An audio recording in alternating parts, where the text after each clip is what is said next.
Maybe. I think we can't start too far. Good afternoon, everyone, and welcome to the 4th Annual Landscapes of Injustice Spring Institute.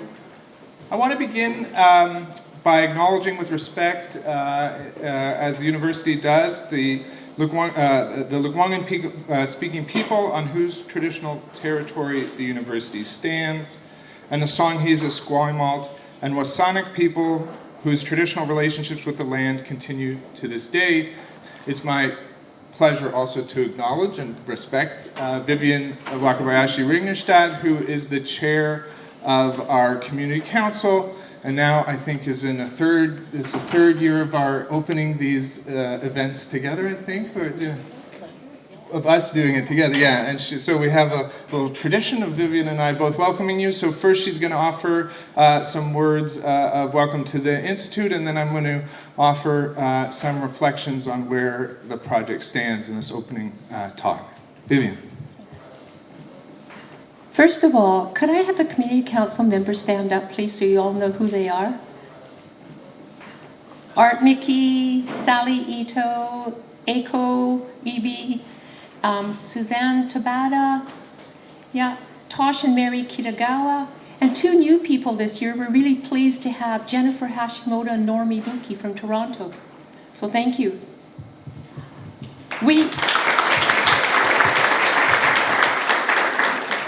Our very first institute, we all came, and the community council members really didn't know each other very well, and some of us didn't know each other at all, and we sort of smiled and didn't really quite know what to say. Since then, we've learned all sorts of things. I remember learning the term historical GIS, and I had no idea what that was. I'm still not quite sure, but anyways, we're learning. My career as a teacher and a principal and working with UBC and all that, I see things from an educator's point of view. So when Jordan asked me to say about 5 minutes worth of words, I thought, how do I do this? And I thought, in school, we do things with here's what, so what, now what. So what I'm going to say is, for the here's what, for those who are wondering, the primary role of the community council is to be advisory. We totally respect academic freedom and integrity. We're advisory. We represent the voice of the Japanese Canadian community.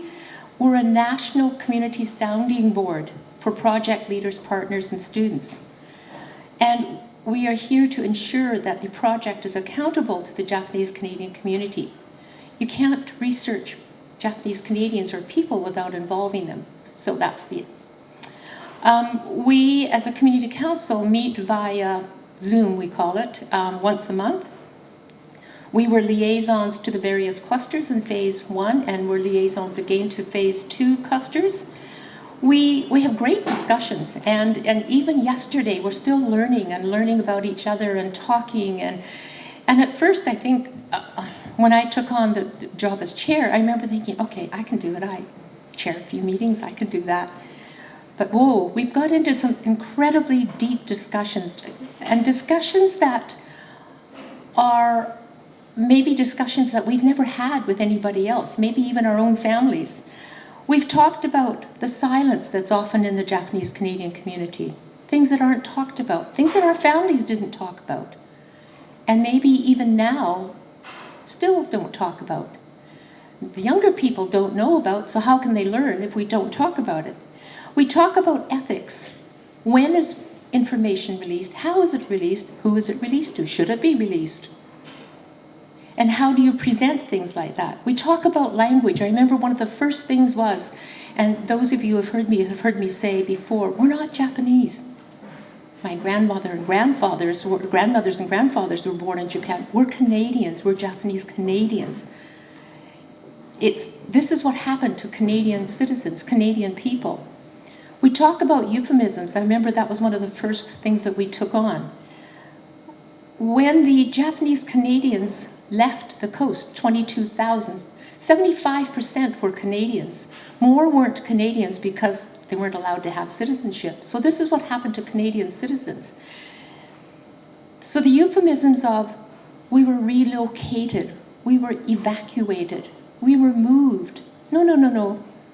We were incarcerated. If you look up the dictionary definition for incarceration, that's what it was. You couldn't go a certain distance from where you were supposed to stay without permission, and you were confined. You had your civil liberties taken away. You lost your citizenship. A personal story, I was supposed to be born at the end of October, but I decided to be born the middle of September. So my father had applied for my mother to go to the hospital for my birth. I was born early, so we went in early to the hospital. The RCMP came to visit my mother and father to say, oh, you broke a rule. You left without permission. They got into trouble. We were forcibly uprooted and we were dispossessed. We were incarcerated. Many people, especially the older Japanese Canadian people, many people use the word interned because those were the euphemisms that were used at the time. And I understand that research has uncovered the fact that there actually was a government committee designed to come up with euphemisms. But we were incarcerated. Our property was sold. Yeah, it was sold. But they were forced sales without prior notification or permission. There's, for those of you who are interested, online, if you look up Power of Words, the National Association of Japanese Americans came up with a handbook that's, you can download it, it's really good. And they talk about the power of words. Roy Mickey's book, called Redress, Inside the Japanese Canadian Call for Justice, he talks about euphemisms. And Roger Daniels is also online, and he has Words Do Matter, Inappropriate Terminology, and the Incarceration of Japanese Americans. So those are all things that could help you out with language. That's a here's what. So what? So what? The Community Council has an absolutely strong conviction that Japanese Canadian history matters. It's Canadian history. This is what happens to Canadian citizens. And we feel it's important to not just teach the general public, but also to inform the younger generations of Japanese Canadian heritage, Japanese heritage. Curriculum, teaching, absolutely, but it has to be done well. The Japanese Canadian community is not disappearing, it's changing, just like any other ethnic group that's in Canada. It changes over generations. And one of the things that our community is thinking about is what do you have to do? How do you know you're Japanese Canadian? What are the values that are worth keeping? What are the traditions? What are the celebrations that are worth keeping? And here's where teaching them about the history of what happened to Japanese Canadians, the words like resilience come through, dignity comes through. When redress happened, I was part of the redress committee, and I remember sitting in on meetings at Roy Mickey's house. And the first meeting I went to, I remember being uncomfortable and thinking, why was I so uncomfortable at that meeting? And that second meeting, I thought, what is it? This is just an odd meeting. So I asked the question, I'm really uncomfortable. Why am I so uncomfortable here? And we all decided that for most of us, it was the first time we had been in a room with only Japanese Canadians talking about Japanese Canadian history. Because for people like my parents, for example, or my grandparents, when the whole incarceration ended, the thought was, and I remember my father and mother saying, we need to prove that we're good Canadians. We not only need to prove we're Canadian, but we need to prove we're good Canadians. How do you do that? Get a good education, be of service to your community. Over and over, and it turned out that all these other people that were my age, we got the same message. We had to prove we're good Canadians. The interesting part of that is if you talk to people on community council here, we'll say, gotta say Japanese Canadian, we're not Japanese. But it's interesting because people like my granddaughter, the fourth, the fifth generations, and often they're bicultural, tricultural, and you ask them, somebody will say, what are you? Oh, I'm Japanese. Because they're so comfortable with the fact that they don't need to prove to anyone that they're Canadian. They could talk about their cultural background. What's really important is not just teaching, and the teacher resources cluster is so important. It's teaching, but it's also helping the teachers to teach it well. All right, so here's what, so what, now what? Communication, please. Communication is so important, especially as we go into phase 2. We've got tons of beautiful knowledge out there and all sorts of things. How do we work together? We talk together. And when it comes to community council, talk to us, please. Let us know what's going on. It's much easier when it's proactive versus reactive. Mentorship. Thank you to all the wonderful RAs who have come here in the past, the ones who are here now.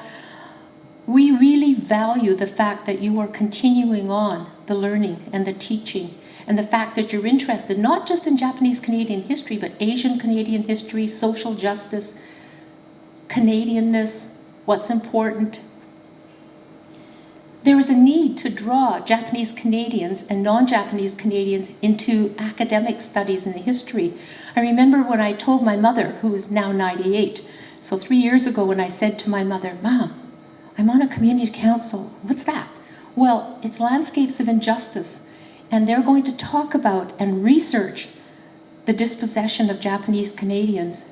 And my mother, in her very patient way, thought for a moment and said, "Good. Good. There are all those stories out there that a lot of people aren't saying, but there are stories out there. But now those really smart people at the universities are going to uncover the truth, and the academics will bring it out. And then that'll be proof for all these stories that people are telling." So my mother thanks you. A concern of community council as we go into phase 2, knowledge mobilization. And the question is, how can we as a community council and the project ensure that not just an accurate picture is portrayed, but a complete picture is portrayed? In other words, it's fine to tell one story, but it's one point of view. How can we make sure that the whole thing is there? Now, we don't interfere. Everyone's allowed to have their opinions. That's fine. Academic freedom, academic integrity, the right to produce whatever you produce. But how can we ensure that people will continue to be curious and want to know the whole picture, the context of what happened?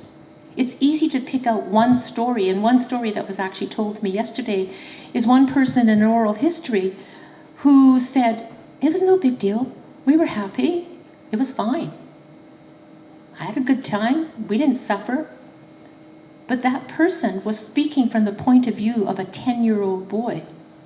That's completely different than if you were an adult that went through that. The other thing that I'm learning from our new community council members is regional differences. Are there differences between Japanese Canadians, the ways they see things here on the West Coast versus people in Nova Scotia or Toronto or in the Yukon? It's the lives lived after dispossession that matter. And sort of general questions that we've come up with as a community council about the research findings and materials developed that will be made available. What happens when it goes out on social media? Especially oral histories. So you've interviewed someone. My mother got interviewed. She had this really nice person talking to her. She told stories. And she signed the form, and she knew that, yeah, it'll go out there. She doesn't understand the parts of her interview might make it out of context. And so when I explained that to her, and she said, "Oh, I'm sure it'll be fine." They're nice people. So, what is the plan? That's what we want to know. What is the plan? Who will have access to the materials? How will it be accessed? Where will it be housed? How will oral histories be used? We ask for respect, and we want to know what is the plan. So thank you.